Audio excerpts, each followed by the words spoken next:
2024년 1월 29일 월요일입니다. 삶의 현장에서 우리가 함께 나눌 오늘 하루 말씀 요한계시록 21장 1절에서 8절을 읽겠습니다. 또 내가 새 하늘과 새 땅을 보니 처음 하늘과 처음 땅이 없어졌고 바다도 다시 있지 않더라.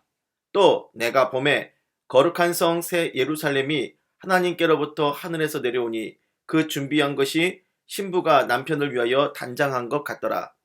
내가 들으니 보좌에서 큰 음성이 나서 이르되 보라 하나님의 장막이 사람들과 함께 있음에 하나님이 그들과 함께 계시리니 그들은 하나님의 백성이 되고 하나님은 친히 그들과 함께 계셔서 모든 눈물을 그 눈에서 닦아주시니 다시는 사망이 없고 애통하는 것이나 곡하는 것이나 아픈 것이 다시 있지 아니하리니 처음 것들이 다 지나갔음이러라. 보좌에 앉으신 이가 이르시되 보라 내가 만물을 새롭게 하노라 하시고 또 이르시되 이 말은 신실하고 참되니 기록하라 하시고 또 내게 말씀하시되 이루었도다 나는 알파와 오메가요 처음과 마지막이라 내가 생명수 샘물을 목마른 자에게 값없이 주리니 이기는 자는 이것들을 상속으로 받으리라. 나는 그의 하나님이 되고 그는 내 아들이 되리라. 그러나 두려워하는 자들과 믿지 아니하는 자들과 흉악한 자들과 살인자들과 음행하는 자들과 점술가들과 우상숭배자들과 거짓말하는 모든 자들은 불과 유황으로 타는 못에 던져지리니 이것이 둘째 사망이라. 아멘. 오늘은 요한계시록 50번째 시간 새 하늘과 새 땅입니다. 요한계시록에 나오는 불못은 사탄과 귀신, 그들을 추종하던 적그리스도 짐승과 거짓 선지자들, 휜보자 심판대 위에서 정죄받은 모든 불신자들을 한데 모아 영원히 처벌하는 장소를 말하죠. 쉽게 말해서 영원 지옥 심판을 떠올리면 돼요. 그렇다고 통상 죽은 불신자들이 영혼 상태에 있는 지옥 개념이 아니고요. 죽은 자들이 전부 부활하여 살아있는 몸 상태에서 영벌을 받는 겁니다. 그래서 불신자들의 최후를 가리키는 것이 영원히 타는 불못이에요.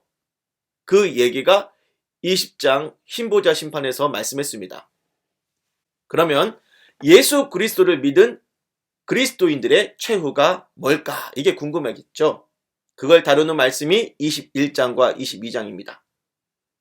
본문에서 나오는 새 하늘과 새 땅, 불신자가 최후에 가는 불못과는 정반대되는 신자들의 최후를 설명하는 개념들이죠. 새 하늘과 새 땅. 1절 말씀을 보세요. 최후에 가서는 처음 하늘과 처음 땅이 없어지고 원래 있던 바다도 없어지고 새 하늘과 새 땅이 들어서게 되는 말씀이잖아요. 창세기 3장에서 아담이 죄를 짓고 저주받을 때 땅도 저주를 받았다고 했습니다.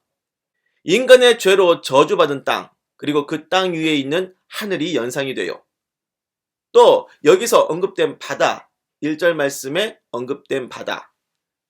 계시록 13장에서 짐승이 나왔던 바다를 연상시켜요. 바다 짐승이니까 성경에 나오는 리워야단을 생각하겠지만 사탄의 사주를 받은 인간 적그리스도를 의미합니다. 그래서 바다에서 짐승이 나왔다는 건 타락한 인간이 몸을 담근 바다를 연상시키는 겁니다. 즉 처음 하늘과 처음 땅과 바다는 타락한 인간이 더럽힌 지구를 생각나게 해요. 그래서 처음 하늘과 처음 땅과 바다가 없어지고 사도 요한이 새 하늘과 새 땅을 봤다는 걸 어떻게 봐야 하느냐? 지구의 소멸을 의미하는 거냐? 아니면 지구뿐만 아니라 태양계 혹은 은하계의 소멸, 그것도 아니면 인간의 죄 때문에 아예 불신자의 심판과 함께 우주의 소멸 자체를 의미하는 거냐? 또 이런 주장들도 있는데요. 소멸이 아니고 리모델링, 고쳐 쓰는 거로 보는 거죠. 죄로 훼손된 지구를 깨끗이 씻어서 흠없이 완벽한 지구로 갱신하는 겁니다. 그냥 지구를 포함하여서 우주 자체의 갱신과 회복을 상상하기도 합니다. 아무튼 확실한 것은 지금 여러분이 보는 이 지구는 특단의 처리가 불가피하다는 거죠. 타락한 인간의 과거 흔적을 완전히 지우고 없앤 뒤 그렇게 죄로부터 분리되어 새로 준비된 신세계, 새 하늘과 새 땅. 그렇기 때문에 이곳에서는 다시는 사망이 없고 애통하는 것이나 곡하는 것이나 아픈 것이 다시는 있지 않습니다. 처음 것들은 다 지나갔고 다시는 올 일이 없어요. 그것이 4절의 말씀이죠. 이런 새 하늘과 새 땅의 궁극적인 뜻은 무엇일까요? 어디를 가리키는 걸까요? 하나님의 나라, 천국이죠. 불신자의 최후 장소면 불못이다. 신자들의 최후 장소는 어느 곳이냐? 천국 아닙니까? 새하늘과 새 땅이라는 개념을 깨끗이 청소된 지구라든가 지구보다 더 좋은 다른 행성 정도로 묵상하지 말라는 겁니다. 그랬다가는 여러분이 들어갈 천국의 최종적인 개념을 엉뚱하게 상상해버리게 될 거예요.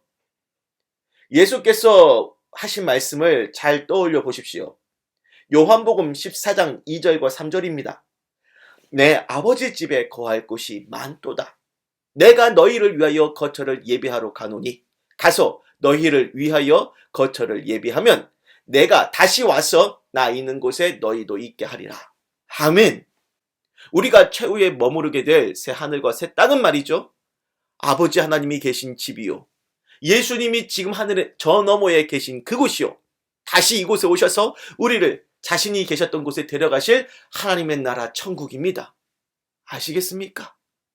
예수께서 지구를 깨끗이 밀어 새롭게 놔두시던 지구뿐만 아니라 우주 전체를 리모델링 하시던 아니면 지구를 소멸시키시고 우주도 소멸시키시던 예수님께서 어떤 식으로 처리하시든 제 머릿속에 있는 상상은 최소한 인간의 손때 묻은 지구는 아주 깨끗이 소멸시키지 않을까 그런 생각이 나긴 하지만 아무튼 간에 예수 믿고 최후에 있을 곳은 천국입니다.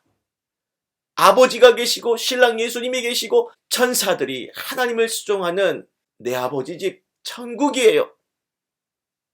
참고로 하나 더 설명을 드리면요. 새하늘과 새 땅, 한자로 보면 신천신지, 더 줄여서 신천지죠. 분명 그 이름을 생각할 때 신천지 2단을 떠올렸을 것입니다. 신천지 2단의 신천지는 성경 말씀을 훼손해서 가져간 거죠. 이단들은 교회가 하나님의 말씀을 소홀히 대할 때마다 그 틈을 파고 들어와서 소홀히 여긴 그 말씀의 보석을 캐내서 자기 것인 양 멋대로 사용해요. 그렇기 때문에 그들이 강조한 교리를 보면 우리가 다 소홀히 여긴 말씀의 흔적들이죠. 신천지 2단이 신천지를 아주 중요하게 가르친 배경이 그래요.